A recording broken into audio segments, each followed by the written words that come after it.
ورسوله فقد فاز فوزا عظيما. أما بعد فإن أصدق الحديث كتاب الله وخير الهدي هدي محمد صلى الله عليه وسلم وشر الأمور محدثاتها وكل محدثة بدعة وكل بدعة ضلالة وكل ضلالة في النار. Ma'asyiral muslimin, ikhwani fillah, rahimani wa rahimakumullah. Alhamdulillah, kita memuji Allah Subhanahu wa taala atas segala nikmat yang Allah berikan kepada kita. Di antaranya nikmat sehat, nikmat waktu, dan juga nikmat berupa hidayah, taufik dari Allah Subhanahu wa taala, sehingga sampai pagi hari ini kita masih dijadikan sebagai seorang mukmin, seorang muslim yang masih menjalankan ketaatan, masih menjalankan ibadah kepadanya. Maka ini semua adalah nikmat yang patut dan wajib untuk kita syukuri bersama. Dengan yang pertama, kita meyakini bahwa nikmat yang kita peroleh itu hanya datang dari Allah Subhanahu wa taala. Allah berfirman, "Wa ma bikum min ni'matin faminallah." Nikmat apapun yang ada pada kalian, maka itu dari Allah. Kemudian kita bersyukur dengan lisan, yaitu dengan kita memuji Allah Subhanahu wa taala. Dan kita bersyukur kepada Allah dengan perbuatan, yaitu kita menggunakan nikmat-nikmat tersebut hanya untuk ketaatan kepada Allah Subhanahu wa taala. Kemudian tak lupa kata Nabi SAW, la yashkurullah man la yashkurin nas. Tidaklah bersyukur kepada Allah seseorang yang tidak bersyukur kepada orang lain. Maka kami ucapkan jazahumullahu khairan kepada pihak-pihak yang menjadi sebab terselenggaranya kajian di pagi hari ini, terutama kepada DKM Al-Mukhlisin dan juga pihak-pihak lain yang Allah Subhanahu wa taala Maha mengetahui amalan-amalan mereka. Semoga Allah Subhanahu wa taala membalas kebaikan-kebaikan mereka, jerih payah mereka dalam menegakkan agama Allah ini. Semoga Allah balas dengan surganya. Innahu waliyyu dzalik wal qadiru alaih.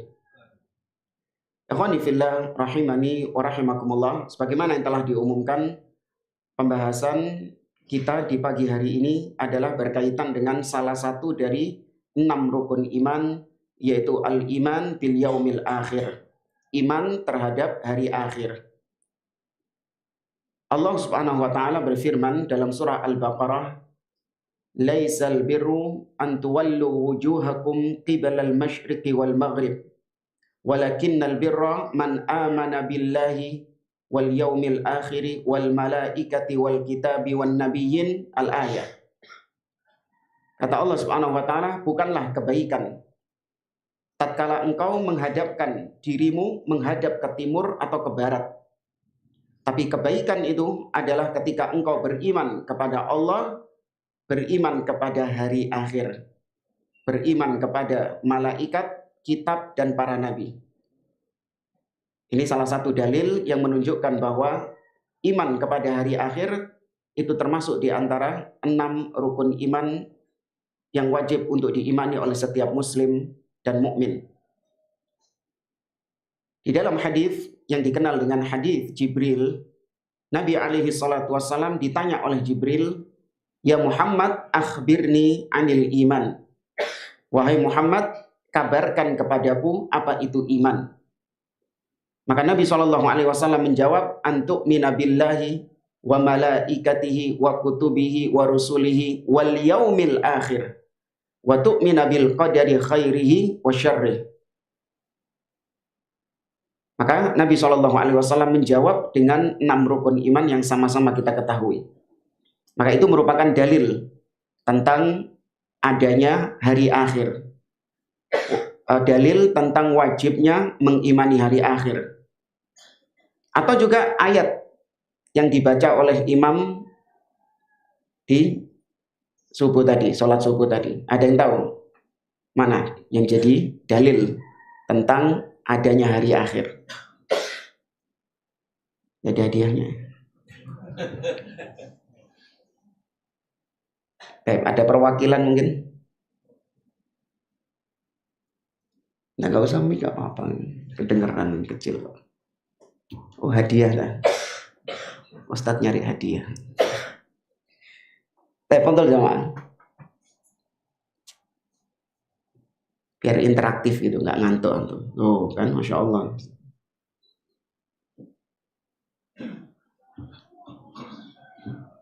Tadi dibaca. Tadi surat apa tadi? At-Taghabun. Nah itu ada ayat yang dijadikan dalil oleh para ulama tentang hari kiamat itu, hari akhir itu benar-benar terjadi. Allah mengatakan za'amal ladzina kafaru allay yub'atsu. Qul bala wa rabbi latub'atsunna. Itu kata-kata latub'atsunna dengan takkid. Orang-orang kafir, orang-orang musyrikin, mereka meyakini bahwa mereka tidak akan dibangkitkan lagi pada hari kiamat. Maka Allah Subhanahu wa taala mengatakan, katakan wahai Muhammad, sungguh benar-benar kalian akan dibangkitkan. Ya, maka mengimani hari akhir adalah mengimani bahwa manusia kelak akan dibangkitkan setelah kematiannya.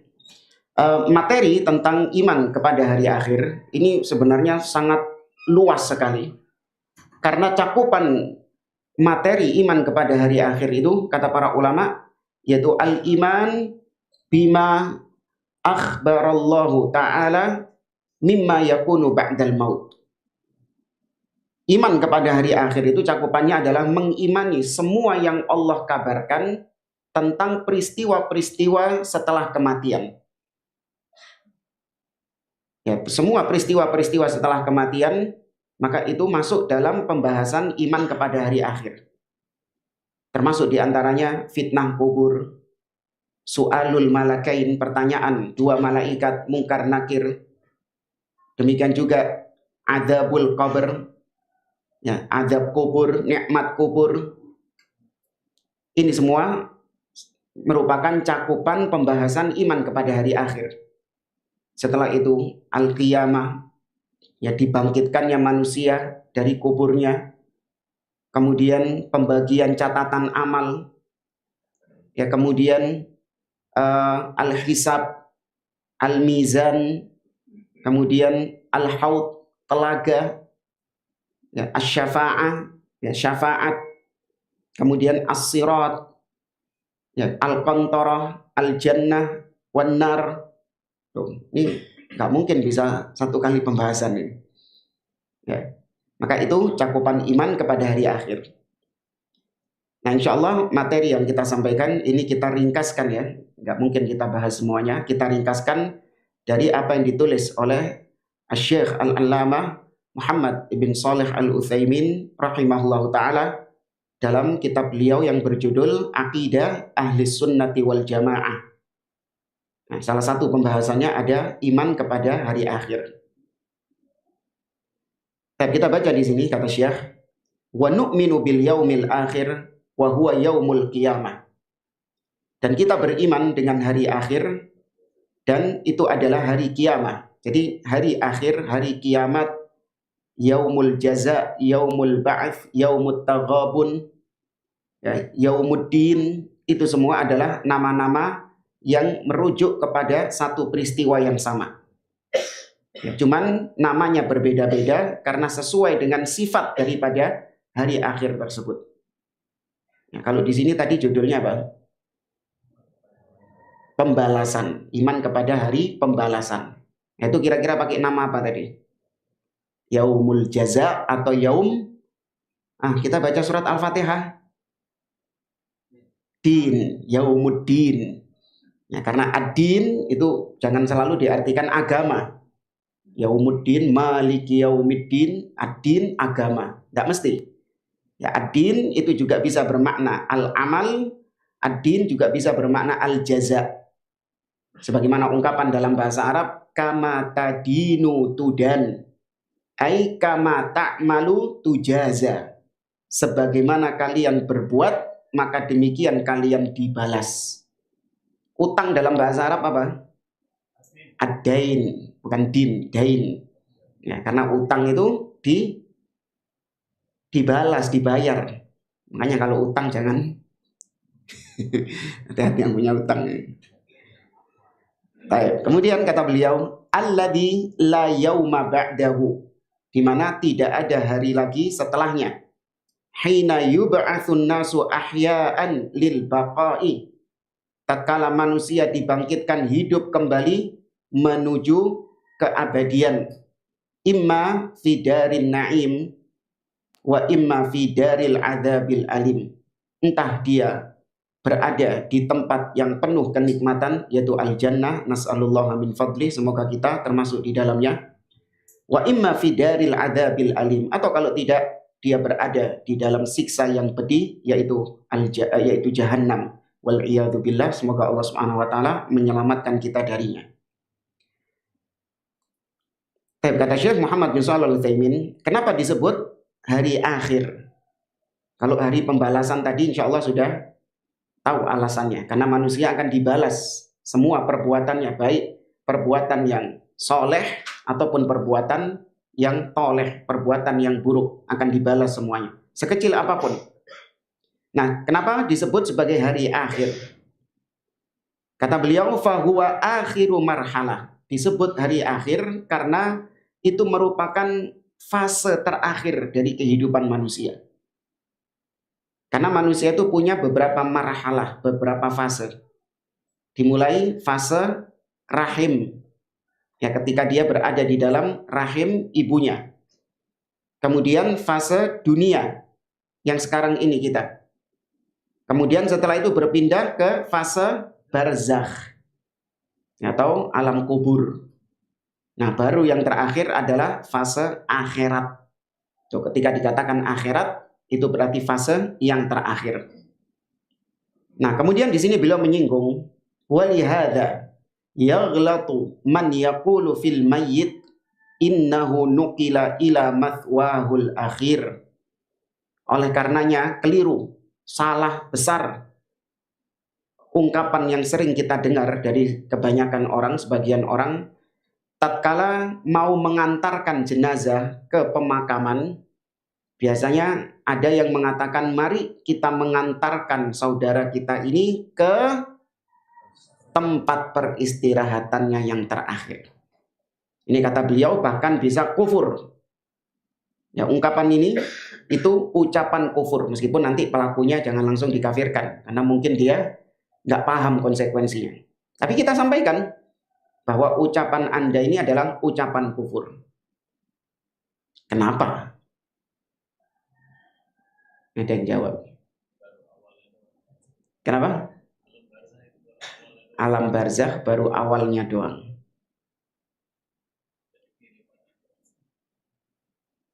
Ya, dari sisi itu, nah, baik, betul. Tapi nanti aja ya, Ana taruh sini. Yang lain, ada yang mau melengkapi lagi? Kenapa kok dikafirkan?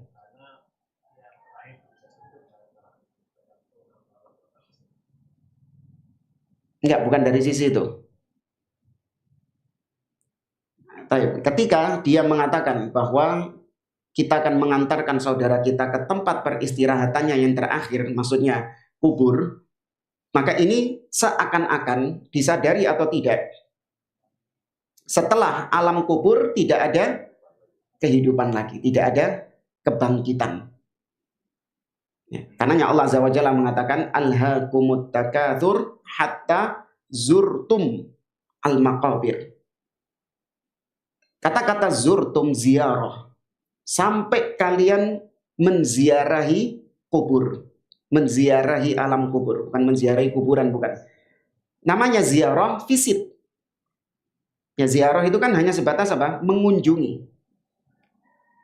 Nah, maka orang yang mengunjungi alam barzakh, dia itu tidak kekal di alam kubur, di alam barzakh. Suatu saat dia pasti akan berpindah ke alam lain, karena Allah menyebutkan zurtum, kalian menziarahi, mengunjungi, visit alam barzakh. Jadi alam barzakh cuma sekedar mampir, visit. Baik. Kata beliau, orang yang mengucapkan demikian faqad angkaral ba'tsa wa yakunu kafiran. Bisa jadi dia kafir karena dia konsekuensinya mengingkari kebangkitan setelah kematian. Wa ma'al asaf anna hadhil kalimah sya'i'atun bainan nas. Namun sangat disayangkan, banyak di antara orang-orang mengucapkan ucapan ini dan ucapan ini tersebar. Fakatsiran ma nasma'uha fis suhuf wa ghairis suhuf wa hadza ghalat. Ya, terutama di media-media, ya kan, sering kita mendapati ucapan ini. Kemudian yang kedua, tidak dikatakan orang tersebut beristirahat, peristirahatan terakhir. Orang di alam barzakh bukan istirahat, tapi dia menghadapi fase yang mengerikan. Yang ketika Utsman bin Affan disebutkan surga dan neraka, beliau ekspresinya biasa saja. Tapi begitu disebutkan tentang barzakh, beliau pun menangis sejadi-jadinya. Ketika ditanyakan kenapa engkau menangis, maka Utsman menyebutkan hadis Nabi SAW, innal qabra awwalu manzilin min manazilil akhirah. Sesungguhnya alam kubur itu adalah fase pertama, rintangan pertama dari rintangan-rintangan akhirat. Fa iyanju minhu fama ba'dahu aisar minhu. Kalau dia berhasil dari fase barzakh ini, maka rintangan-rintangan setelahnya itu mudah baginya. Wa illam yanju minhu fama ba'dahu asyaddu minhu. Tapi kalau dia terseok-seok di rintangan alam barzakh, maka nanti rintangan-rintangan berikutnya di akhirat lebih sulit lagi bagi dia. Ya, maka bukan istirahat, bukan tiduran, ya kan, atau apa? Ayah. Tapi ala kulli hal, kita lanjutkan. Allah Subhanahu wa taala dan Nabi SAW sering menggandengkan antara iman kepada Allah dan iman kepada hari akhir. Seperti dalam hadis, man kana yu'minu billahi wal yaumil akhir falyakul khairan aw liyasmut. Barang siapa yang beriman kepada Allah dan hari akhir, hendaklah dia mengucapkan ucapan yang baik, atau kalau tidak dia diam.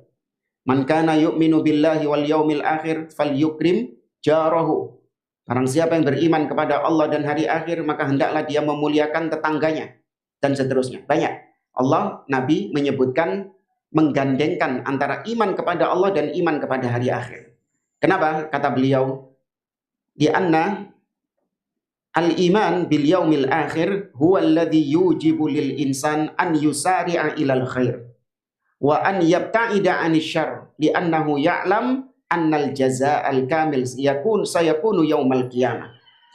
Karena iman kepada hari akhir itu merupakan motor yang menggerakkan seseorang untuk beramal soleh, dan dia juga, iman kepada hari akhir inilah motor yang menyemangati atau menakut-nakuti seseorang untuk berbuat keburukan, berbuat maksiat. Makanya kata Nabi, kenapa orang kok berani berbuat maksiat? Karena imannya kepada hari akhir sedang down, ya, sedang turun. Nabi mengatakan, la yazni zani hina yazni wa huwa mu'min, wa la yashrabul khamra hina yashrab wa huwa mu'min, wa la yasriku hina yasrik wa huwa mu'min.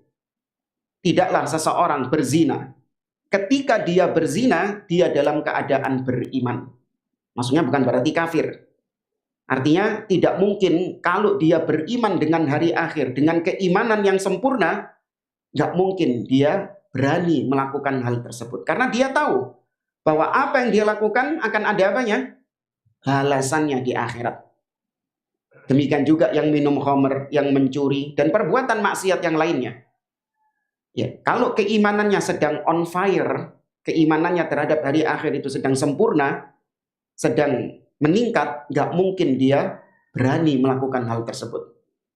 Maka dengan demikian orang-orang yang melakukan kemaksiatan, berani melanggar syariat Allah, maka kita katakan bahwa imannya terhadap hari akhir sedang turun. Ya.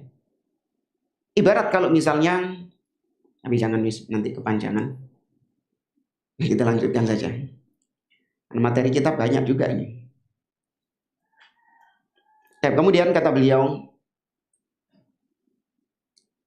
Fanu'minu bil ba'thi wa huwa ihya'ullahi ta'ala al-mauta hina yanfukhu Israfilu fis sur an-nafkhata tsaniyah. Kita mengimani adanya al-ba'ts, ya, yaumul ba'ts. Yaumul ba'ts artinya dibangkitkan, yaitu Allah hidupkan kembali semua manusia yang mati sejak Adam sampai manusia terakhir, semuanya dibangkitkan. Disebut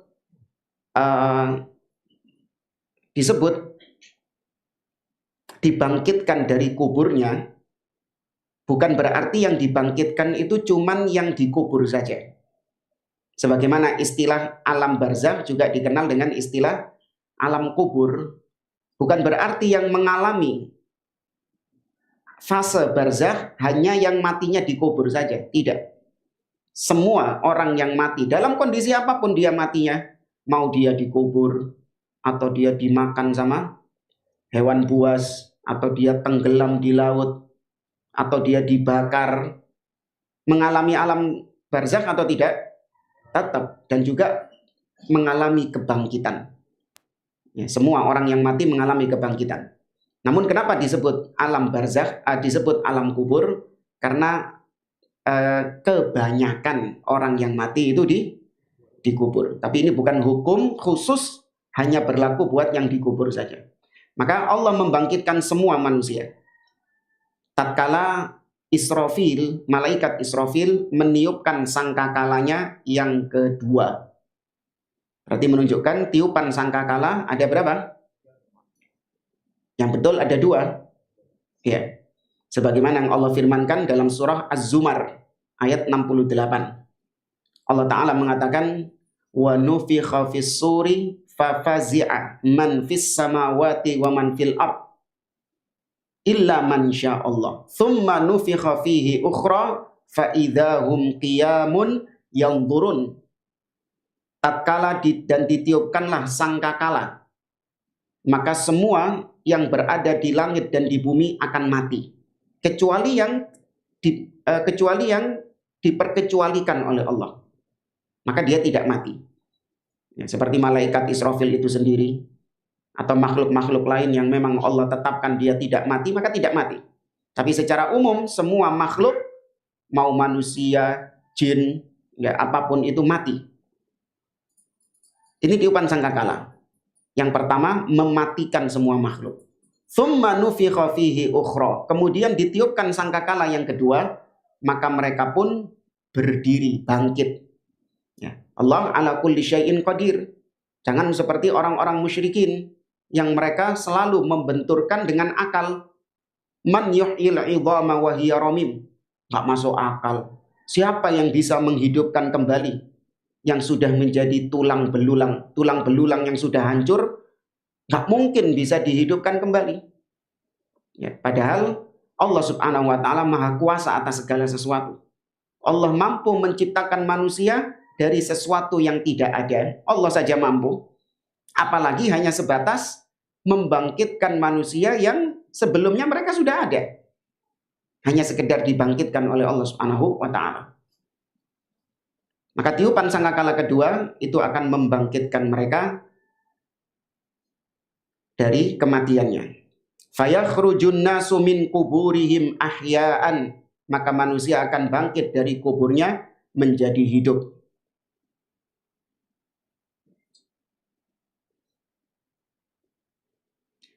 Kemudian di sini Syekh Muhammad bin Shalih Al-Utsaimin menyebutkan antara tiupan sangkakala yang pertama dengan tiupan sangkakala yang kedua itu ada jarak sekitar 40.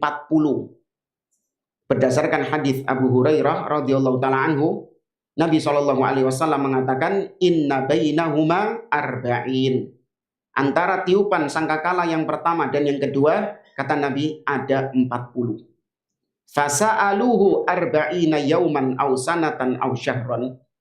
Maka Nabi pun ditanya 40 di sini 40 apa? Apakah 40 hari kah? 40 bulan atau 40 tahun. Namun Nabi mengatakan abaitu, aku enggan menjawabnya. Ya, Nabi enggan menjawabnya. Sehingga tidak diketahui 40 di sini apakah 40 hari, bulan, atau tahun? Kemudian kata Syekh, fayaqumun nasu min kuburihim li rabbil alamin hufatan bila ni'alin wa uratan bila thiyabin ghurlan bila khitan. Manusia akan dibangkitkan untuk menghadap kepada Rabbul Alamin. Yauma yaqumun nasu li rabbil alamin dalam surah Al-Mutaffifin. Dalam keadaan nyeker. Apa bahasa kita nyeker? Paham ya? Nggak pakai alas kaki. Kemudian uratan bila thiyab, telanjang, tidak pakai pakaian. Ghurlan, apa bahasa Indonesianya ya? Belum dikhitan. Kalau tadi nyeker, telanjang. Kalau belum dikhitan, nah nggak ada bahasa Indonesianya itu. Nah ini susahnya. Tapi ala kulli hal, ini berdasarkan sabda Nabi SAW dan juga firman Allah Subhanahu wa taala di dalam surah Al-Anbiya ayat yang ke-104. Allah berfirman, kama bada'na awwala khalqin nu'idu wa'dan 'alaina inna kunna fa'ilin. Sebagaimana kami memulai awal kali penciptaan kalian, maka kami kembalikan kalian seperti awal mulanya kalian diciptakan. Ada nggak manusia yang dilahirkan dalam keadaan sudah berpakaian, sudah pakai sepatu, sudah dikhitan? Nggak ada. Ya, maka demikian Allah membangkitkan manusia dalam kondisi seperti awal kali penciptaannya. Maka segala sesuatu dikembalikan lagi. Jadi manusia yang sudah dikhitan dikembalikan lagi sebagai bentuk awalnya.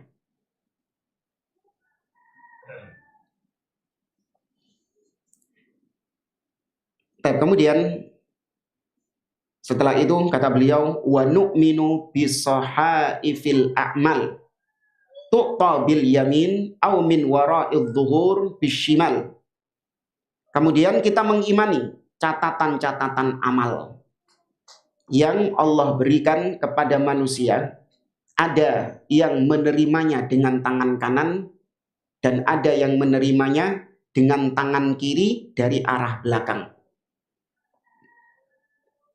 Baik.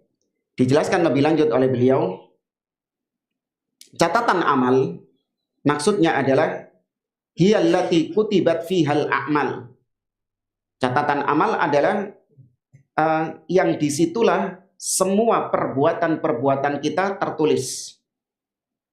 Yaitu catatan yang ditulis oleh para malaikat. Fakullu syai'in yuktab. Semua yang kita lakukan, entah perbuatan baik, perbuatan buruk, yang kecil ataupun yang besar, semuanya tercatat di situ. Allah berfirman dalam surat Qaf ayat 18, ma yalfidhu min qaulin illa ladaihi raqibun atid. Tidaklah ada ucapan yang terucap kecuali di sisinya ada malaikat yang senantiasa mencatat, senantiasa mengawasi. Wa qala ta'ala, Allah juga berfirman dalam surat Al-Kahf ayat 49, fatarul mujrimina musyfiqina mimma fi. Dan kau akan melihat para pelaku-pelaku dosa itu ketika hari akhir mereka ketakutan dengan isi catatan kitab itu, catatan amal itu. Ketakutan mereka. Wa yaqulun, seraya mereka mengatakan, ya wailatana ma li hadzal kitab la yughadiru saghiratan wala kabiratan illa ahsaha wa wajadu ma amilu hadira wala yadhlimu rabbuka ahada. Mereka mengatakan, duhai celaka kita. Ini catatan apa ini? Kitab apa ini? Tidaklah semua perbuatan kita, baik yang kecil ataupun yang besar, kecuali tercatat ada semua di situ. Tersembunyi ataupun nampak, semuanya ada catatannya di situ. Nampak di hadapan mereka. Dan Allah, Rabbmu tidak menzalimi seorang pun di antara manusia. Maksudnya, kalau memang itu adalah perbuatanmu, pasti tercatat. Jadi jangan dikira nanti, wah, jangan-jangan nanti amalan saya ini, mungkin ada orang yang sudah sedekah jutaan, miliaran gitu. Dia khawatir, nanti ini lupa mencatat ini malaikat ini, atau malaikat lagi sibuk nyatet yang lain, atau lagi sibuk apa gitu, nggak tercatat ini gitu. Atau mungkin orang bermaksiat kemudian dia meyakini jangan-jangan malaikat ini nggak mencatat, mungkin dia lagi lengah atau apa, maksiatku nggak tercatat. Maka mustahil. Ya, kalau memang itu adalah amal soleh pasti tercatat, dan Anda nggak mungkin dan kita nggak mungkin ada di dalam catatan amal kita apa yang tidak kita lakukan.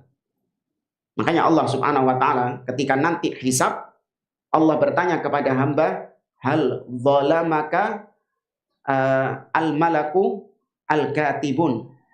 Apakah malaikat yang mencatat amal perbuatan itu mendolimi kalian? Ini lihat catatan, kan disuruh iqra kitabak kafa binafsikal yauma 'alaika hasiba. Silahkan baca sendiri catatan amalmu itu. Cukuplah engkau yang mengoreksi, memeriksa amalanmu itu. Nah, maka apakah ada yang error di situ? Dia ngelihat catatannya, wah, perasaan dulu saya nggak pernah mencuri. Kok di sini ditulis saya mencuri misalnya? Itu dolim, nggak mungkin. Atau dia ngecek, wah dulu perasaan saya pernah haji, kok nggak ada ini catatannya ini. Nah, itu nggak mungkin. Ya, maka semua tercatat di situ, tidak ada yang terlewatkan. Fahadhil kutubu yaumal qiyamatun syar wa tuftahu lil insan. Maka catatan amal ini akan dibukakan di hadapan manusia, dipaparkan di hadapan manusia. Tadi dalilnya Allah berfirman di surat Al-Isra ayat 13 sampai 14, wa nukhriju lahu yaumal qiyamati kitaban yalqahu mansyura iqra kitabak kafa binafsikal yauma 'alaika hasiba. Dan kami keluarkan bagi manusia pada hari kiamat catatan yang kami paparkan, kami bukakan kepada mereka. Kemudian kami katakan iqra kitabak, bacalah catatanmu itu sendiri. Allah juga berfirman dalam surat Az-Zukhruf ayat 80, am yahsabuna anna la nasma'u sirrahum wa najwahum bala wa rusuluna ladaihim yaktubun. Apakah manusia itu mengira kami tidak mendengar bisik-bisik mereka, apa yang mereka sembunyikan? Ya, maka sungguh rasul kami, maksudnya rasul kami di sini adalah para malaikat-malaikat kami, itu ada di sisi mereka senantiasa mencatat. Jadi sekali lagi jangan dianggap meskipun kita melakukannya secara sembunyi-sembunyi, Allah Subhanahu wa taala, malaikat mencatat amalan tersebut. Mungkin manusia tidak tahu. Namun yakini Allah, kemudian malaikat mencatat perbuatan kita. Maka ini kita mengingatkan sebagian orang yang suka ya mungkin main medsos, ya kemudian suka ya berkomentar-komentar seenaknya sendiri dengan pakai fake account, ya dengan pakai akun-akun palsu.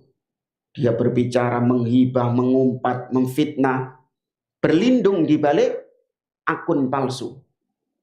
Biar apa? Biar orang-orang nggak ada yang tahu. Apakah dia tidak mengimani bahwa malaikat tahu tentang perbuatan dan tercatat oleh malaikat? Semua ucapannya itu akan ada hisabnya di sisi Allah Subhanahu wa taala. Maka jangan merasa aman. Dikira kalau manusia nggak tahu, dikira kalau aparat polisi nggak tahu berarti aman. Enggak. Ada hisabnya di sisi Allah Subhanahu wa taala. Dan kita tentu nggak mau menjadi orang yang merugi. Di mana orang yang kita fitnah, orang yang kita ghibai, orang yang kita caci maki, kita bully, itu kelak menuntut pada hari kiamat, sehingga amal-amal soleh kita berikan kepada dia. Atau dosa-dosa dia diberikan kepada kita. Tentu kita tidak akan ridho. Maka hati-hati. Kemudian, hadhihi suhuf tu'ta bil yamin. Nah, ini catatan amal yang tadi itu akan diberikan kepada manusia dengan tangan kanannya. Allah berfirman dalam surah Al-Haqqah ayat yang ke-19, fa'amma man utiya kitabahu biyamini. Adapun yang diberikan catatan dengan tangan kanan. Wa tu'ta min wara'idh dhuhur bishimal, dan ada juga yang diberikan catatan amal dengan tangan kiri plus dari arah belakang. Jadi cuman ada dua jenis. Dengan tangan kiri, dengan tangan kanan, kemudian dengan tangan kiri plus dari belakang. Tadi dalilnya surat Al-Haqqah, wa amma man utiya kitabahu biyamini. Adapun yang dari tangan kiri, wa amma man utiya kitabahu bishimali fayaqulu ya laitani lam uta kitabiyah wa lam adri ma hisabiyah, dan seterusnya. Sedangkan di surat Al-Insyiqaq Allah mengatakan wa amma man utiya kitabahu wara'al dhahri, dari belakang punggungnya. Ini bukan jenis ketiga ini. Sebagian orang mungkin mengatakan, kita mendengar sebagian orang ada 3 golongan. Tangan kanan, tangan kiri dari arah belakang. Padahal tidak. Hanya berapa tadi? 2. Yang dari belakang itu ya yang tangan kiri itu. Ya, ini pendapat ulama yang dikuatkan. Dan kemudian Allah mengatakan tadi, fa amma man utiya kitabahu biyamini fasawfa yuhasabu hisaban yasira. Yang mendapatkan catatannya dengan tangan kanan, dia akan dihisab dengan hisab yang ringan. Ya, hisab itu artinya adalah Allah Subhanahu wa taala yang menginterogasi, langsung berhadapan dengan hambanya. Ya, Allah berbicara langsung kepada hambanya. Itu namanya hisab. Ya, disidang langsung sama Allah Subhanahu wa taala. Nah, hisab ada yang ringan dan ada hisab yang asir, yang berat, yang susah. Hisab yang ringan, kata beliau, huwa annallaha azza wa jalla yaumal qiyamah yakhlu bi'abdihil mu'min laisa 'indahu ahadun wa yuqarriruhu bidzunubihi. Hisab yang ringan adalah yaitu kondisi ketika seorang hamba berdua-duaan dengan Allah Subhanahu wa taala, tidak ada siapapun. Jadi diinterogasi oleh Allah Subhanahu wa taala, ditanya oleh Allah Subhanahu wa taala berdua-duaan, tidak di hadapan umum. Kemudian Allah Subhanahu wa taala menegaskan tentang perbuatan dosa yang dia kerjakan sampai si hamba tadi mengakui kalau itu adalah perbuatannya dia. Fayaqul fa'alta kada wa fa'alta kada wa fa'alta kada wa yuqirru wa la yumkin an yungkir. Allah mengatakan, apakah kau melakukan ini, kau melakukan itu, kau melakukan ini. Allah sebutkan beberapa dosa-dosanya dia. Dan dia pun mengakuinya, dan gak mungkin dia mengelak. Hatta idza dhanna annahu halak. Maka si hamba ini ketika dipaparkan dosa-dosanya dan dia mengakui dosa-dosa tersebut, maka dia berpikir, kalau saya ini sudah binasa sudah. Karena dosa-dosa saya sudah diketahui oleh Allah Subhanahu wa taala. Sudah habislah saya. Maka tatkala itu Allah mengatakan kepada dia, qad satartuha 'alaika fid dunya wa ana aghfiruha lakal yauma. Dahulu ketika di dunia dosamu aku tutupi.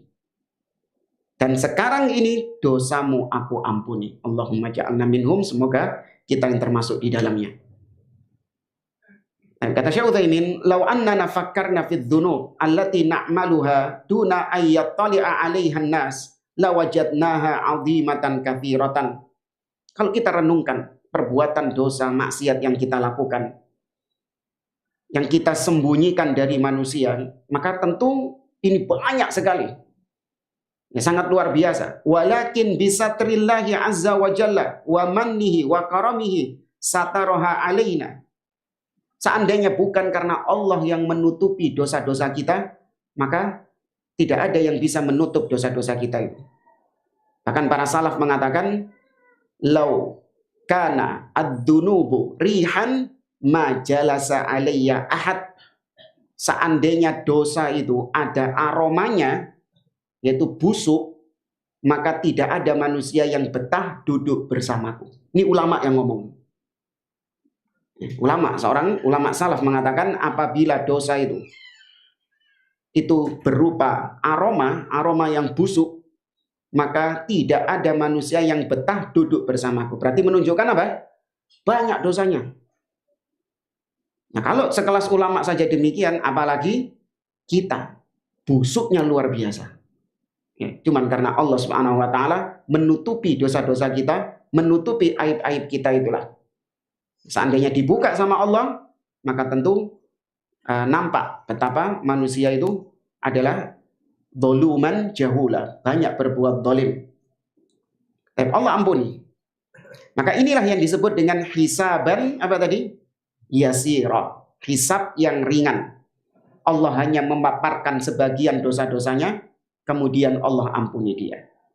Namun ada hisab yang sulit.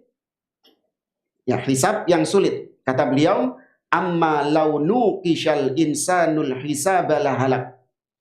Hisab yang sulit yaitu Allah Subhanahu wa taala bertanya kepada dia dengan seperti mendebat seseorang, yaitu pertanyaan-pertanyaan yang istilahnya dosa-dosanya itu benar-benar detail. Ya, detail diinterogasi. Ya, kalau ini min babit takrib, untuk sekedar mendekatkan pemahaman saja. Dulu ketika kita masih kecil, kalau orang tua itu nanya kepada kita dengan pertanyaan yang ringan, maka ya sudah selesai. Dari mana? Oh, tadi keluar sama teman. Oh ya sudah. Ya, pertanyaan-pertanyaan yang ringan. Tapi kalau sudah pulang ke rumah, orang tuanya tanya dengan detail. Dari mana? Sama siapa? Ngapain aja? Ujung-ujungnya apa? Dimarahin. Kan gitu kan? Ya, karena pertanyaannya begitu apa? Begitu mendetail.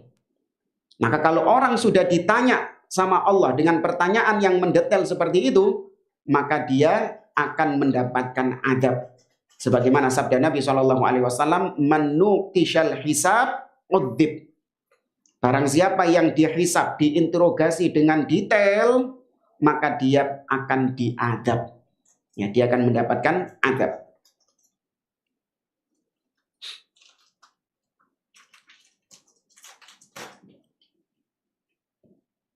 Baik, kemudian jamaah rahimani wa rahimakumullah, setelah pembahasan hisab, kita berlanjut ke pembahasan al-mizan, yaitu timbangan.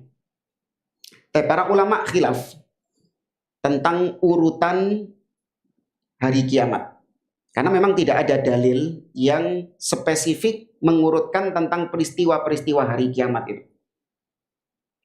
Seperti kebangkitan, kemudian dikumpulkan di padang mahsyar, matahari didekatkan, ya, setelah itu syafaat, asy-syafaatul udma, yaitu Nabi diberikan keistimewaan oleh Allah memberi syafaat kepada orang-orang di padang mahsyar untuk segera memulai proses hisab. Nah, ada yang berbeda, ada yang mendahulukan hisab, kemudian catatan amal, pembagian catatan amal. Ada yang mendahulukan catatan amal, baru kemudian hisab. Ya, setelah itu mizan, ya, kemudian as-sirat. Ya, ada yang mendahulukan haud, telaga. Tapi ada yang mengakhirkan telaga itu setelah sirat. Ya, ala kulli hal ini ijtihad dari para ulama, bukan termasuk perkara usul akidah, bukan termasuk perkara prinsip akidah. Ya, karena sekali lagi memang tidak ada dalil yang menyebutkan secara spesifik urutan kejadian hari kiamat itu. Hanya saja para ulama berijtihad setelah melihat dalil-dalil itu. Baik, kemudian kita lanjut ke al-mizan. Kata Syekh, wa nu'minu bil mawazin tudha'u yaumal qiyamah fala tudlamu nafsun syai'a. Dan kita beriman dengan adanya mizan, timbangan yang diletakkan pada hari kiamat, di mana manusia tidak dizalimi. Tidak ada seorang pun yang dizalimi dari timbangan itu. Berarti itu menunjukkan keadilan Allah Subhanahu wa taala. Pembahasan mizan ini itu dimasukkan oleh para ulama dalam kitab-kitab akidah mereka, menunjukkan bahwa ini merupakan usul akidah ahli sunnah. Karena ahli bid'ah dari kalangan Mu'tazilah dan yang satu spesies dengan mereka, itu tidak mengimani timbangan yang hakiki. Ya, alias nanti akan kita sampaikan, mereka itu mengimani mizan itu adalah kiasan saja. Tidak ada bendanya, barang namanya mizan itu nggak ada. Jadi itu hanya sebatas simbol keadilan bagi Allah Subhanahu wa Ta'ala. Jadi ayat-ayat yang menyebutkan tentang mizan, faman thaqulat mawazinuhu wa man khaffat mawazinuhu wa nad'ul mawazinal qista liyaumil qiyamah. Ayat-ayat dalil-dalil yang menyebutkan tentang mizan itu menurut mereka hanya sebatas kiasan saja untuk menunjukkan keadilan Allah Subhanahu wa Ta'ala. Tapi nggak ada itu benda namanya mizan, itu nggak ada. Kenapa ini mereka tolak? Sebagaimana biasa, kelompok Mu'tazilah itu selalu mengedepankan apa? Akal. Takdimul akal alan nakal. Karena menurut mereka ngapain Allah butuh timbangan? Allah kan maha tahu amalan fulan ini mana yang lebih berat kebaikannya atau keburukannya. Allah maha tahu nggak? Ngapain lagi Allah pakai timbangan? Bahkan lebih keji, sebagian tokoh mereka mengatakan la yahtaju ilal mizan illal baqol. Tidaklah yang membutuhkan timbangan kecuali bakul. Tahu bakul? Pedagang. Ya, naudzubillah, berarti Allah itu nggak perlu mizan. Kalau Allah butuh mizan, berarti apa bedanya Allah sama pedagang? Pedagang sayur lah, pedagang, naudzubillah. Padahal Allah, betul Allah maha tahu apakah fulan ini lebih berat kebaikannya atau keburukannya. Allah maha tahu. Ya, bukan berarti Allah tidak tahu baru Allah butuh mizan. Beda sama pedagang kan. Pedagang itu kan memang butuh mizan karena dia nggak tahu mana yang lebih berat. Tapi Allah Subhanahu wa Ta'ala menegakkan mizan untuk menunjukkan keadilan Allah kepada hamba tersebut. Ya, Allah benar-benar menampakkan keadilan kepada hamba tersebut. Sehingga hamba itu ketika ditimbang, maka nampak baginya bahwa memang dia pantas mendapatkan sesuai dengan apa yang ditimbang itu. Tapi untuk mendekatkan pemahaman, contoh misalnya, guru di sekolah, dia itu tahu nggak mana muridnya yang naik kelas dan mana muridnya yang tidak naik kelas? Guru itu tahu nggak? Tahu dong. Ya, karena ngelihat kelakuan murid-muridnya itu. Wah, ini murid yang fulan ini kayaknya dia melihat aktif. Kemudian dia kalau ditanya dia jawab. Ya, guru tahu ini anak memang rajin. Ya, ilmu yang disampaikan oleh guru betul-betul dipahami oleh sang murid tadi. Maka guru tahu ini anak naik kelas. Sedangkan yang lain, ya biasanya kalau dulu sekolah itu yang duduk-duduk belakang itu biasanya. Ya, yang duduk belakang.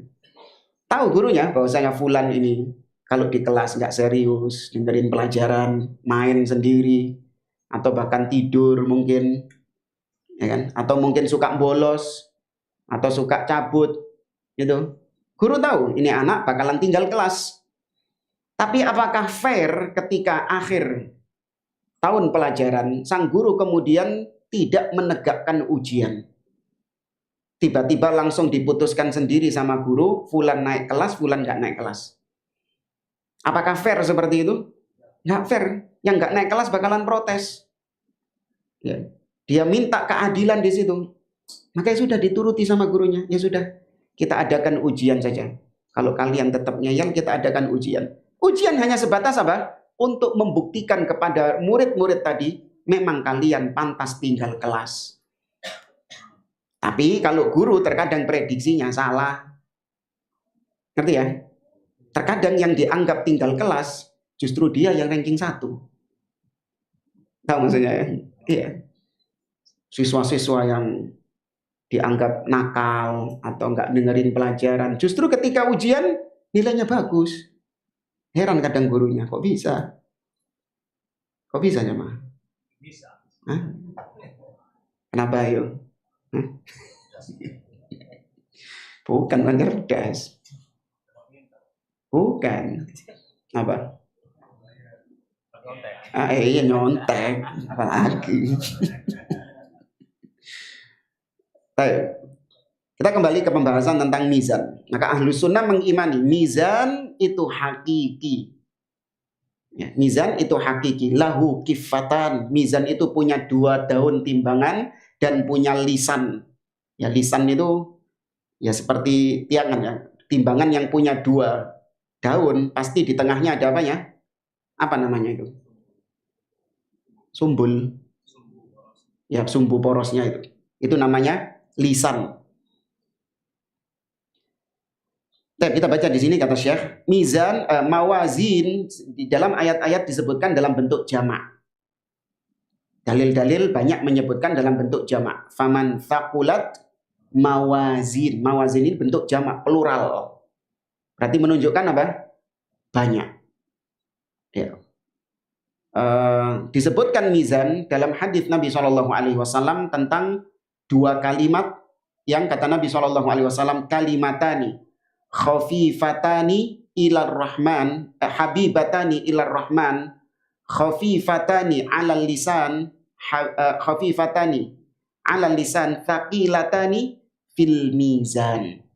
2 kalimat yang dicintai oleh Ar-Rahman, 2 kalimat yang berat di timbangan dan ringan di lisan. Apa itu? Nah, subhanallah wa bihamdihi subhanallah al-azim. Disebutkan di situ al-mizan mufrad dalam bentuk single, bukan plural. Yang benar mizan itu 1 atau banyak? Timbangan pada hari kiamat itu yang benar 1 atau banyak? Banyak berarti ya. Barangnya itu loh. Banyak. Ya memang terjadi khilaf. Cuman pendapat yang lebih betul, mizan itu 1. Hanya 1 saja. Disebutkan dalam bentuk mawazin, dalam bentuk jamak, itu dari sisi yang ditimbang. Ngerti ya? Yang ditimbang berapa orang? Banyak. Ya, makanya disebutkan dalam bentuk jamak. Adapun mizannya sendiri, yang ini pendapat yang lebih kuat, mizannya sendiri itu hanya 1 saja untuk menimbang semua manusia. Nah, kemudian permasalahan berikutnya, apa yang ditimbang? Yang ditimbang apanya? Iya, berat apanya? Amalnya, apalagi? Enggak, bukan. Ya, amalnya itu termasuk kebaikannya dan keburukannya, amalannya. Orangnya. Apalagi?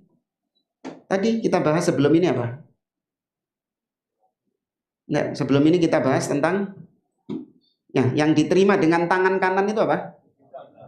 Catatannya. Jadi ini ada 3, dalil-dalil mengatakan ada 3 yang ditimbang. Yaitu amalannya, orangnya, kitabnya, catatannya. Kata beliau, kullu hadza warada. 3-tiganya ada dalilnya semuanya. Fa warada ma yadullu ala anna alladhi yuzanul amil. Ada dalil-dalil yang menunjukkan bahwa yang ditimbang itu orangnya. Orangnya itu yang ditimbang. Di antara dalilnya adalah kisah siapa? Sahabat yang betisnya itu tipis, kecil. Abdullah ibnu Mas'ud radhiyallahu ta'ala anhu. Bahasanya diriwayatkan beliau annahu kharaja yamshi dzata yaumin wa kanatir rih syadidatan faja'alat takfa'u thiyabahu wa kanat saqahu daqiqatain. Suatu ketika Ibnu Mas'ud sedang berjalan, tiba-tiba angin berhembus kencang. Maka angin ini kemudian menyingkap betisnya sehingga nampak betisnya itu sangat kecil sekali. Nah, dalam riwayat yang lain disebutkan sebagian orang sahabat yang melihat fenomena tersebut tertawa. min diqqati saqaihi, tertawa karena kecilnya betis Ibnu Mas'ud. Maka Nabi bertanya, kenapa kalian tertawa?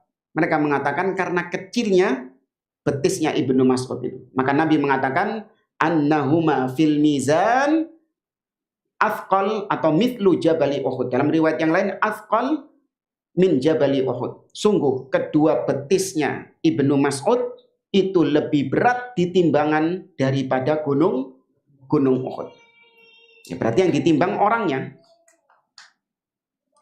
Oke. Kemudian dalam hadis juga Nabi SAW mengatakan innahu la ya'ti birrajulil azimis samin yaumal qiyamah la yazinu indallah janaha ba'udah. Sesungguhnya kelak pada hari kiamat ada seorang yang gemuk besar, dia ditimbang, namun ternyata di sisi Allah dia beratnya tidak lebih berat dari sayap nyamuk. Satu helai sayap nyamuk. Ya, ketika ditimbang ternyata tidak lebih berat dari sehelai sayap nyamuk. Padahal orangnya gede besar. Nah, itu yang ditimbang apa berarti? Orangnya. Ya, maka ini dalil menunjukkan orangnya ditimbang. Sedangkan tadi yang ditimbang adalah amalannya. Ya, perbuatannya, bukan catatan ya, bukan, beda lagi. Ini perbuatan amalannya. Di antara dalilnya adalah firman Allah dalam surah Az-Zalzalah ayat 7 sampai 8, ya, ayat terakhir, "Faman ya'mal mithqala dzarratin khairan yarah, wa may ya'mal mithqala dzarratin syarran yarah." Barang siapa yang beramal sekecil dzarrah, maka dia akan melihatnya, dan barang siapa yang beramal keburukan sekecil dzarrah, maka dia akan melihatnya. Tadi hadis tentang dua kalimat yang ringan di lisan, berat di timbangan, dicintai oleh Ar-Rahman. Ya. Subhanallah. Wa bihamdi subhanallahil azim. Ini kan amalannya. Ya, amalannya. Itu yang berat di timbangan. Mungkin kalau ada yang bertanya, amalan ini kan sesuatu yang abstrak, bukan benda. Kok bisa ditimbang? Ngerti maksudnya ya? Tadi antum melakukan sholat. Sholat antum ini ditimbang. Gimana sholat kok ditimbang? Sholat ini kan apa? Abstrak, bukan benda. Apa jawaban antum? Maka jawabannya Allah Maha mampu untuk menjadikan sesuatu yang abstrak menjadi seperti benda, bisa ditimbang. Allah Maha mampu. Sebagaimana Allah Subhanahu wa taala menjadikan kematian, yang mati ini benda atau sesuatu yang abstrak? Ada wujudnya. Abstrak. Kematian. Tapi nanti pada hari kiamat justru kematian itu dimatikan sama Allah. Yaitu dijadikan bentuk apa? Kambing, al-kabsh. Ya, maka didatangkan kemudian disembelih dan mati itu mati. Ya. Maka Allah Maha mampu untuk menjadikan amalan itu menjadi sesuatu yang ditimbang.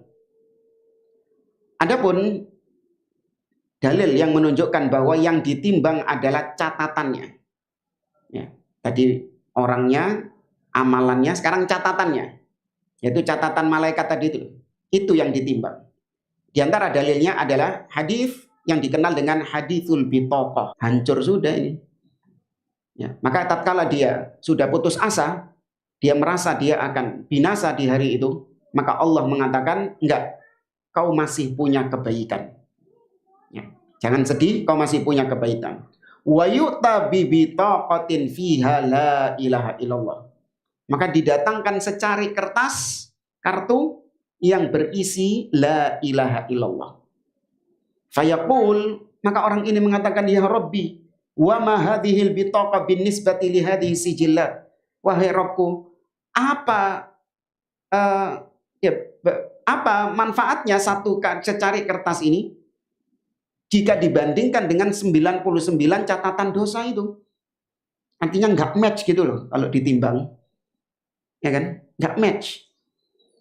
Fayuqal innaka la tudlam. Dikatakan kepada orang tersebut, sudah tenang, kau tidak akan didolimi. Tenang saja.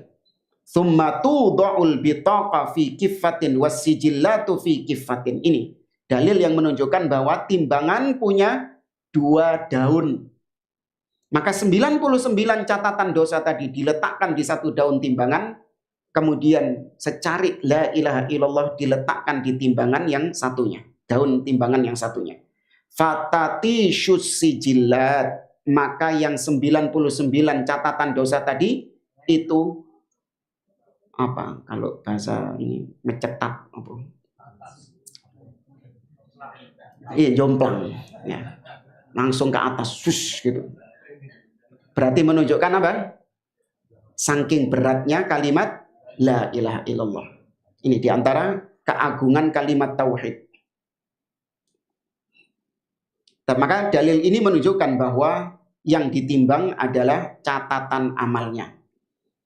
Ya, maka bagaimana menggabungkan hal ini? Kata Syekh, innahu yumkin ayyam sah ba'duha ba'dan, amma bin nisbati lis sahaif wal a'mal nafsiha fala munafar. Idh yumkin an takuna al a'malu tuzanu bis sahaif, fa idza thaqula al amal lazima min dhalika thaqula as sahifa. Amma bin nisbati lil amil wa annahu huwa alladhi yuzanu fa rubbama naqul inna hadha yaqa'u li ba'din nas duna ba'din. Kemanjangan intinya kita sampaikan, ini kembali tarji' ila masyiatillah, kembali kepada kehendak Allah. Terkadang Allah menghendaki fulan yang ditimbang adalah catatannya, fulan yang ditimbang adalah amalannya, fulan yang ditimbang adalah orangnya. Ya, tiga-tiganya itu merupakan cara menimbang yang sahih pada hari kiamat. Ya, semuanya kita imani, ya, tidak kita tolak. Hanya saja kembali kepada kehendak Allah. Terkadang Allah menghendaki demikian dan yang lain Allah kehendaki demikian.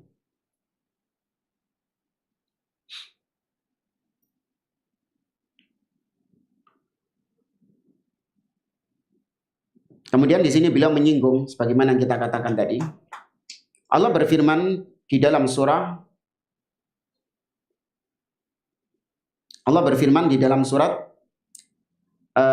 Al-A'raf ini, faman thaqulat mawazinu faulaika humul muflihun wa man khaffat mawazinu faulaika alladziina khasiru anfusahum. Al-Mu'minun. Ya, surah Al-Mu'minun ayat 102 dan setelahnya. Faman thaqulat mawazinu faulaika humul muflihun. Barang siapa yang berat timbangannya, maka merekalah orang-orang yang beruntung. Wa man khaffat mawazinu faulaika alladziina khasiru anfusahum fi jahannam khalidun. Dan barang siapa yang ringan timbangannya, maka mereka itulah orang-orang yang merugikan diri mereka sendiri, yaitu mereka masuk ke dalam neraka jahanam khalidun, kekal di dalamnya. Kata Syekh, wa fi hadhil ayah dalilun ala annal mizan hissi. Ayat ini menunjukkan, membuktikan bahwa mizan itu real, nyata. Ya, bukan simbolis. Wa qalatil mu'tazilatu innahu laisa hissiyan wa laisa hunaka kifatan wa innamal muradu bil mizan iqamatul adl. Kelompok Mu'tazilah, siapa pencetusnya? Itu tokohnya. Ya, Amr bin Ubaid itu tokohnya. Tapi kalau yang mengawali, bukan yang mengawali. Makanya disebut Mu'tazilah. Mu'tazilah artinya i'tizal, yaitu yang artinya menyendiri. Jadi dia itu bermajelis dengan gurunya. Kemudian dia nggak cocok sama gurunya dalam permasalahan iman, pelaku dosa besar. Maka akhirnya dia memisahkan diri dari gurunya di pojokan masjid. Nah, ini namanya i'tizal. Ya, menyendiri, meninggalkan gurunya. Siapa orang ini? Ini orang cerdas luar biasa. Dia ini cadel yang nggak bisa ngomong ro. Ya, suatu ketika dia disuruh berkhutbah tiba-tiba, dan dia pun berkhutbah dengan khutbah yang panjang tanpa menyebutkan huruf ro. Tiba-tiba. Kalau merangkai mungkin Ini enggak spontanitas. Siapa namanya? Ya, itu nama belakangnya. Kok antum nyicil-nyicil gitu sih?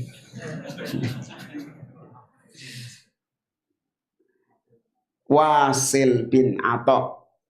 Ya, ini namanya Wasil bin Atok. Gurunya tadi berarti siapa?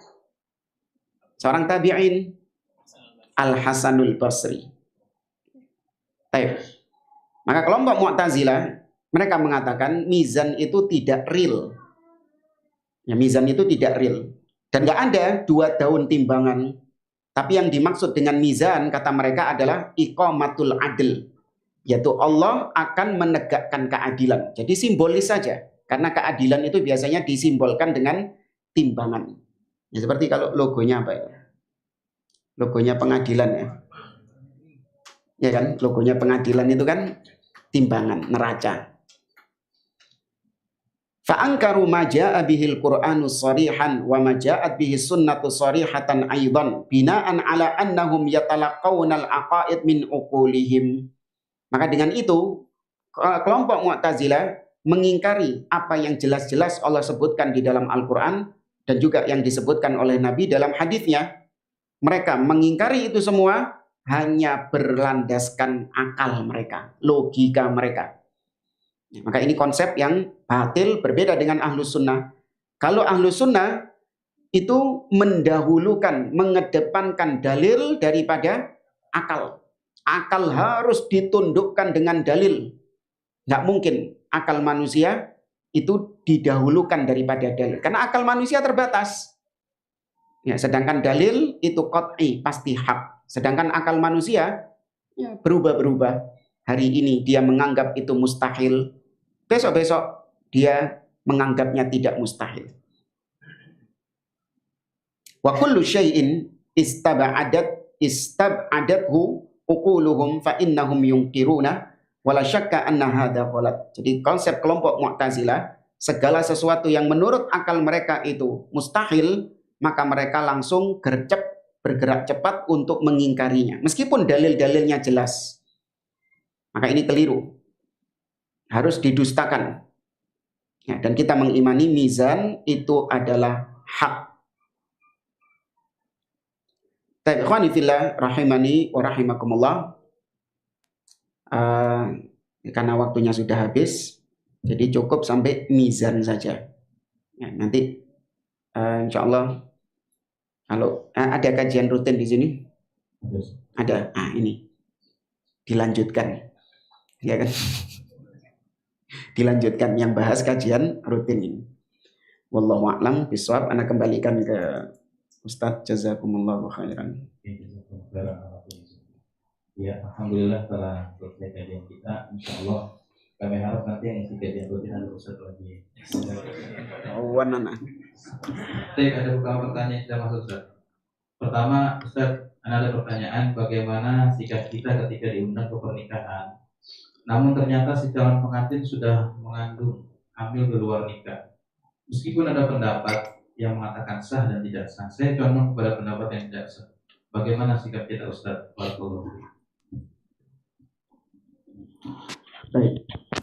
Ketika memang pernikahan tersebut adalah pernikahan yang batil, entah mungkin dengan kasus seperti yang disebutkan, atau kasus seperti misalnya pernikahan antara wanita muslimah dengan lelaki kafir.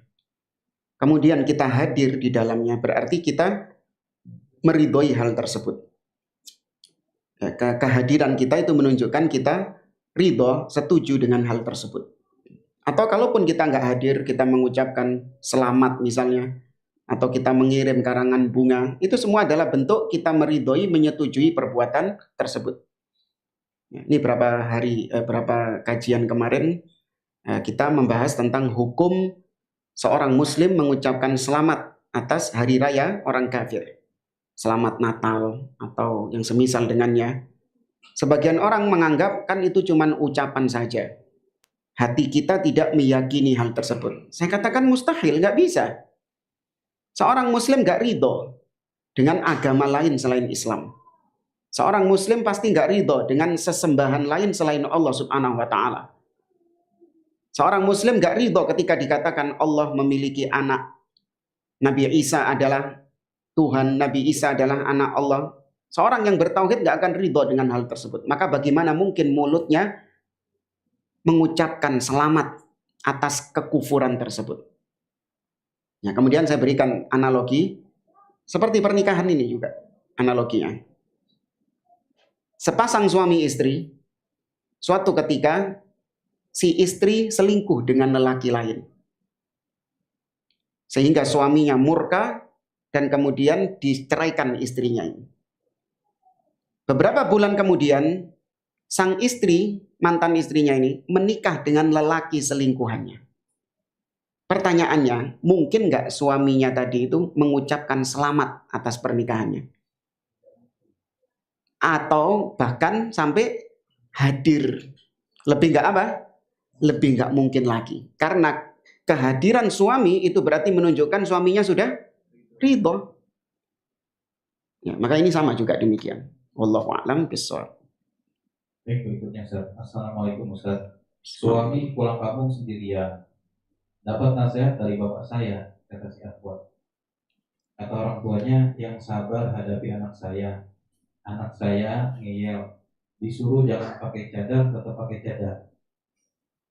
Orang tua saya takut kalau cadaran, saya akan seperti sepupu saya yang gak mau kenal orang. Tapi alhamdulillah saya tidak seperti itu. Saya aktif kegiatan bertetangga dan gak melanggar syariat. Tolong Ustaz nasihatin suami saya. Tolong nasihatin suami saya yang jarak umurnya jauh di atas saya. Dari awal nikah sudah diizinkan bercadar. Suami itu mudah terpengaruh, apalagi dengan orang yang lebih tua seperti bapak saya. Saya ikut Allah dalam surah Al-Ahzab ayat 59. Wahai Nabi, katakan kepada istrimu, anakmu, dan wanita-wanita kaum mukminin untuk menjulurkan hijabnya. Menurut saya wajib cadar. Sudah bercadar dan nikah banyak ikhwan yang ganggu. Awal bercadar juga menghindari fitnah. Jazakumullah khairan. Mohon nasihatnya. Nah, ini nasihat juga sebenarnya nggak perlu disebutkan orangnya ada di sini atau apa gitu. Ini sama saja pinjem tangan orang, gitu. Ya kan? Tapi ala kulli hal, seorang wanita muslimah sebagaimana yang difirmankan Allah tadi dalam surah Al-Ahzab, qul li azwajika wa banatika wa nisa'il mu'minin yudnina 'alaihinna min jalabibihin. Hendaklah bagi wanita-wanita muslimah untuk menjulurkan jilbab-jilbab mereka. Dan maka cadar ini merupakan salah satu syariat dari syariat Allah Subhanahu wa taala untuk menjaga wanita tersebut dari berbagai macam keburukan-keburukan. Terlebih apabila wanita ini memang ketika dibuka, ya, maka syaitan akan menghiasi lelaki-lelaki di luar sana sehingga terjadi banyak kemungkaran-kemungkaran disebabkan karena an-nadhar, pandangan mata. Ya, maka syariat Islam, meskipun ada khilaf di antara para ulama tentang hukumnya, namun di zaman seperti sekarang ini hendaklah terutama wanita-wanita yang memang memiliki paras yang cantik yang bisa menjadikan fitnah bagi lawan jenis, apalagi bagi laki-laki, memang tabiatnya sudah kata Nabi SAW bahwasanya fitnah terbesar bagi seorang laki-laki adalah an-nisa, wanita.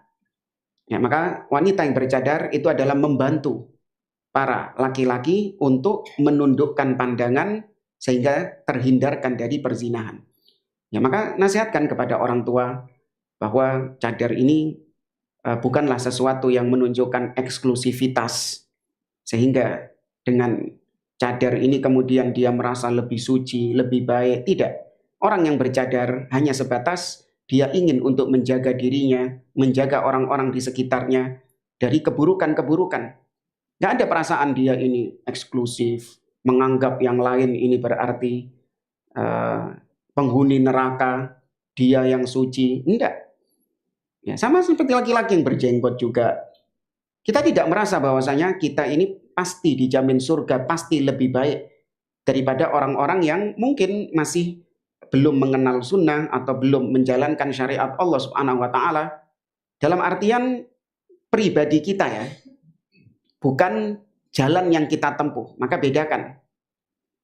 Kita meyakini bahwa yang menutup aurat itu pasti perbuatannya, pilihannya dia menutup aurat itu yang terbaik daripada yang membuka auratnya. Ini dari sisi jalan yang dia pilih.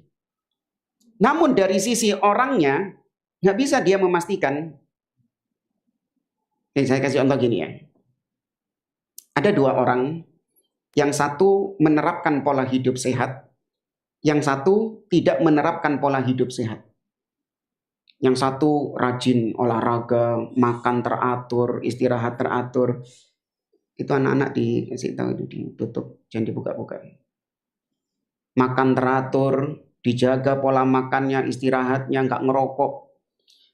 Sedangkan yang satunya nggak menjaga pola hidup sehat, ngerokok, ya suka begadang, nggak pernah olahraga, makan sembarangan.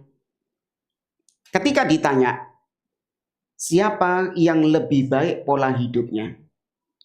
Maka yang menjalankan pola hidup sehat, dia boleh mengatakan saya lebih baik pola hidupnya. Dia tidak lebih baik pola hidupnya. Karena yang sedang dibahas adalah apanya? Polanya. Boleh dia mengatakan, ini bukan berarti kemudian merasa sok paling sehat. Enggak. Loh, ini kita sedang bicara apa? Pola hidup kan? Iya, saya lebih baik pola hidupnya daripada dia.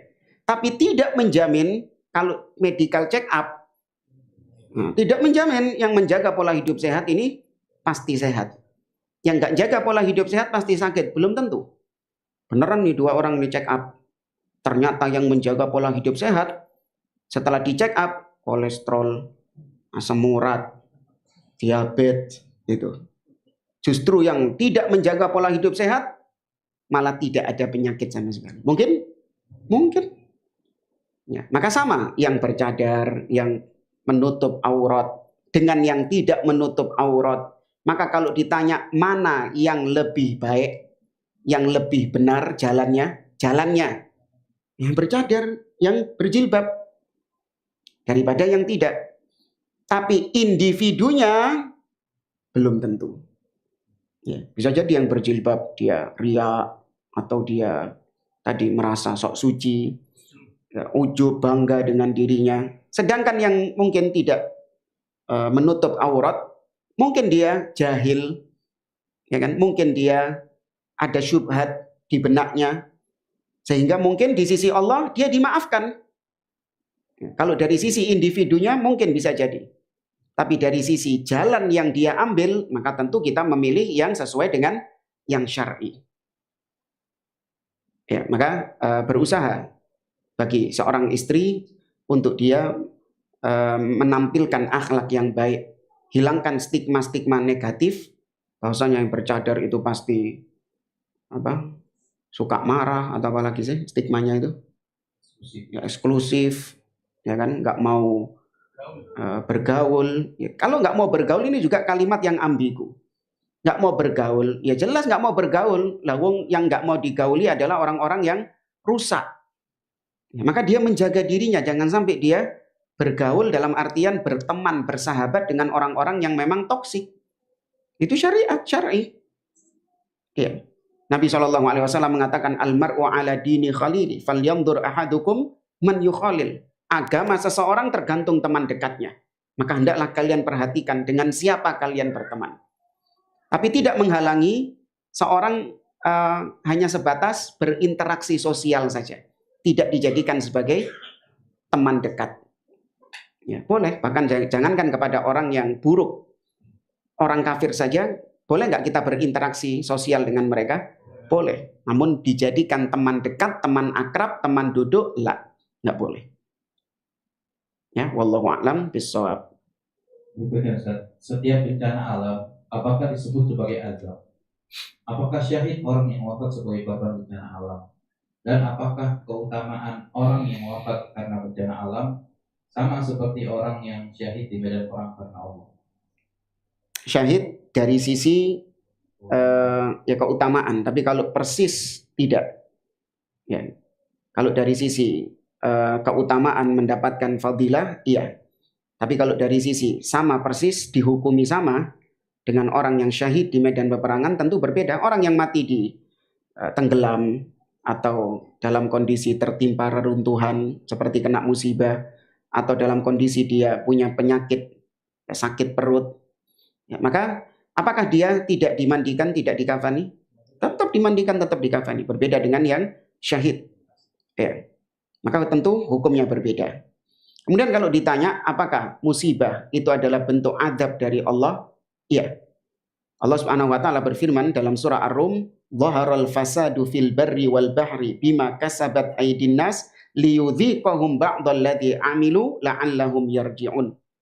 Telah nampak kerusakan, musibah di daratan dan di lautan karena sebab tangan-tangan manusia, sebab dosa-dosa manusia. Agar mereka merasakan sendiri akibat dari perbuatannya dan agar mereka kembali kepada Allah. Ma asabakum min musibatin fabima kasabat aydikum wa ya'fu an katsir, kata Allah. Musibah apapun yang menimpa kalian itu karena sebab dosa kalian dan Allah lebih banyak memaafkan. Ya, seandainya semua dosa pasti ada musibahnya, masih ada yang hidup nggak? Ada, hancur. Allah lebih banyak memaafkan daripada menurunkan musibah. Ya, maka meskipun itu adalah musibah, tapi sebenarnya itu adalah rahmat dari Allah, kebaikan dari Allah Subhanahu wa taala. Yaitu hikmahnya agar mereka kembali kepada Allah Azza wa Jalla. Karena semua yang Allah takdirkan tidak ada keburukan. Nabi mengatakan wasyarru laisa ilaika. Ya Allah, keburukan itu tidak disandarkan kepadamu. Semua perbuatan Allah, semua takdir Allah itu khair, baik. Ya, yang buruk itu dari sisi siapanya? Dari sisi manusianya. Adapun hikmah di balik itu pasti kebaikan. Nah, wallahu a'lam bishawab. Berikutnya, Ustaz. Apakah benar manusia di akhir zaman akan kembali berperang menggunakan pedang dan teknologi tidak bisa lagi digunakan? Nah, itu cocok logian itu. Ustadz-ustadz akhir zaman itu. Baik, yang penting pokoknya seorang muslim dia mengimani peristiwa-peristiwa yang disebutkan oleh Nabi SAW tentang asyratus sa'ah, tentang tanda-tanda hari kiamat tersebut. Ya. Adapun mengait-ngaitkan fenomena-fenomena yang ada, kemudian langsung dikaitkan dengan jazm, dengan kepastian, ya, maka ini bukan jalannya Ahlus Sunnah. Ya, seperti yang dilakukan oleh, yang dikatakan ustadz-ustadz akhir zaman, ya, nanti akan ada meteor, ya. Nah, ini nanti dikaitkan dengan apa gitu, nanti ada pembakaran ini hutan, kebakaran hutan, oh ini dukhon, ya. Nah, ini bukan jalannya Ahlus Sunnah, cocok logi. Nah, wallahu a'lam. Begini, Ustaz, bolehkah berumrah dengan cara berhutang atau warisan? Ini bukan tema kita. Tapi umroh hukumnya sunnah, ya, hukumnya mustahab. Ya, sedangkan seorang yang berhutang maka dia diwajibkan untuk membayar hutang tersebut. Sebenarnya kalau misalnya dia ini memang ada hal yang memastikan, menjamin bahwasanya dia ada hal yang bisa membayar hutang tersebut dalam waktu dekat, maka iya diperbolehkan. Seperti misalnya dia nanti beberapa hari lagi gajian, ya, sudah ditentukan gajiannya sekian, dan dia membutuhkan uang untuk melunasi umroh itu. Kalau tidak, maka nggak jadi berangkat, DP-nya hilang misalnya, maka boleh ketika itu dia berhutang, kemudian dia bayarkan. Tapi kalau dia masih wallahu a'lam, iya, masih bisa bayar atau enggak, nanti urusan nanti lah. Yang penting berangkat umroh dulu. Lah, ini enggak boleh. Ya, karena ini termasuk takalluf. Ya, membebani diri dengan sesuatu yang di luar batas kemampuannya. Enggak boleh. Karena Allah mensyariatkan la yukallifullahu nafsan illa wus'aha. Nah, wallahu a'lam. Mungkin ini yang bisa kita sampaikan. Kurang lebihnya mohon maaf. Jazakumullahu khairan. Apa yang benar itu datangnya dari Allah dan segala kekeliruan datangnya dari saya pribadi dan juga dari syaitan. Semoga Allah Subhanahu wa taala dosa kita. Subhanakallahumma wa bihamdik, asyhadu an la ilaha illa anta, astaghfiruka wa atubu ilaik. Wassalamualaikum warahmatullahi wabarakatuh.